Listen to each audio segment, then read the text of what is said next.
Yamaha motor India നടത്തിയ ഒരു overnight tour ride ഇവൻറ്റിൽ നമ്മൾ പങ്കെടുത്തു. രാവിലെ തന്നെ രജിസ്ട്രേഷനും കാര്യങ്ങളൊക്കെ നമ്മൾ സൈൻ ചെയ്തു. അതിനുശേഷം എല്ലാ റൈഡേഴ്സും അവരുടെ റൈഡിംഗ് ഗിയേഴ്സൊക്കെ വെയർ ചെയ്ത് അസംബിൾ ചെയ്തു.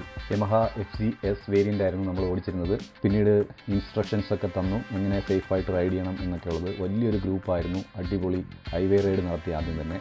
പിന്നീട് കുറേ ദൂരം ഓടിച്ചതിന് ശേഷം നമ്മളൊരു അടിപൊളി ഒരു ബ്രേക്ക്ഫാസ്റ്റ് കഴിക്കാനായിട്ട് ഒരു റെസ്റ്റോറൻറ്റിൽ സ്റ്റോപ്പ് ചെയ്തു. റിലാക്സ് ചെയ്തതിന് ശേഷം വീണ്ടും റൈഡ് കണ്ടിന്യൂ ചെയ്തു. വളരെ സേഫായിട്ടുള്ള ഒരു റൈഡായിരുന്നു. ഇടയ്ക്ക് നമ്മൾ സ്റ്റോപ്പ് ചെയ്തതിന് ശേഷം ഒന്ന് ചെറിയൊരു നല്ല ചായയൊക്കെ കുടിച്ച് ഒന്ന് റിലാക്സ് ചെയ്തു. അതിനുശേഷം വീണ്ടും അവർ നമുക്ക് ബ്രീഫിംഗ് തന്നിരുന്നു, എത്രത്തോളം മികച്ച രീതിയിൽ സേഫായിട്ട് എങ്ങനെ ഓടിക്കണം എന്നൊക്കെയുള്ള കാര്യങ്ങൾ പറഞ്ഞു തന്നു. ഇടയ്ക്കിടെ നമ്മൾ ബ്രേക്ക് എടുക്കുന്നുണ്ടായിരുന്നു. ഏകദേശം 250 കിലോമീറ്ററിന് മുകളിലുണ്ടായിരുന്നു ബാംഗ്ലൂരിൽ നിന്നും സാക്ലേഷ്പൂരിലേക്ക് ഉള്ള യാത്ര. അതുകൊണ്ട് തന്നെ നമ്മൾ ഇടയ്ക്കിടയ്ക്ക് കൂടെ ബ്രേക്ക് എടുക്കുന്നുണ്ടായിരുന്നു. ഒട്ടും ക്ഷീണം തോന്നിയില്ല. ഏകദേശം നമ്മൾ സാക്ലേഷ്പൂർ അടുക്കാറായപ്പോൾ ഒരുപാട് ട്വിസ്റ്റീസും ഹെയർ പിൻസും ഒക്കെ നമ്മൾ കവർ ചെയ്തു. വളരെ എൻജോയ് ചെയ്യാൻ പറ്റി. നല്ല കൂളായിട്ടുള്ള തണുത്ത ഒരു നേച്ചറായിരുന്നു ആ സമയത്ത്. യമഹ താമസമൊരുക്കിയ അടിപൊളി ഒരു റിസോർട്ടിലേക്ക് നമ്മൾ പോയി.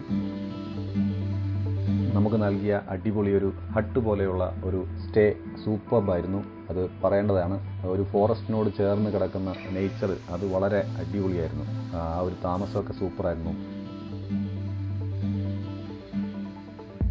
പിന്നെ ഒരുപാട് ഫൺ ആക്ടിവിറ്റീസ് യമഹ കോർഡിനേറ്റ് ചെയ്തായിരുന്നു. അതൊക്കെ ഒരുപാട് എൻജോയ് ചെയ്തു. പ്രത്യേകിച്ച് കസേരകളി പോലുള്ള പഴയ കാര്യങ്ങളും വടംവലി മത്സരങ്ങളും ഡാൻസ് പ്രോഗ്രാംസും പിന്നീട് മ്യൂസിക് ഇവൻറ്റുകളൊക്കെ നൈറ്റിൽ നടത്തിയിരുന്നു. അതൊക്കെ ഒരുപാട് എൻജോയ് ചെയ്തു. സൂപ്പർ മ്യൂസിക് ഇവൻ്റ് ആയിരുന്നു.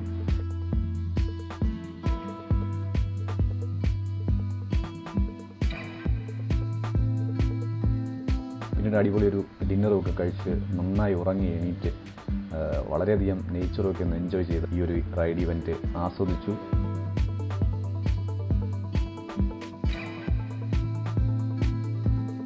പിന്നീട് നമ്മൾ പിറ്റേ ദിവസം ബാംഗ്ലൂരിലേക്ക് തിരിച്ച് പോകാനുള്ള യാത്രയുടെ ആരംഭത്തിലാണ്.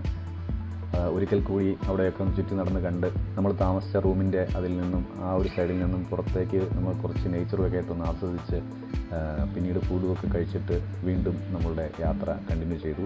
എന്തായിരുന്നാലും യമഹ മോട്ടോർ ഇന്ത്യക്ക് വലിയൊരു താങ്ക്സ് ഉണ്ട് ഈ ഒരു റൈഡ് ഇവൻ്റ് ഇത്രയും മികച്ചതാക്കിക്കുന്നതിന്.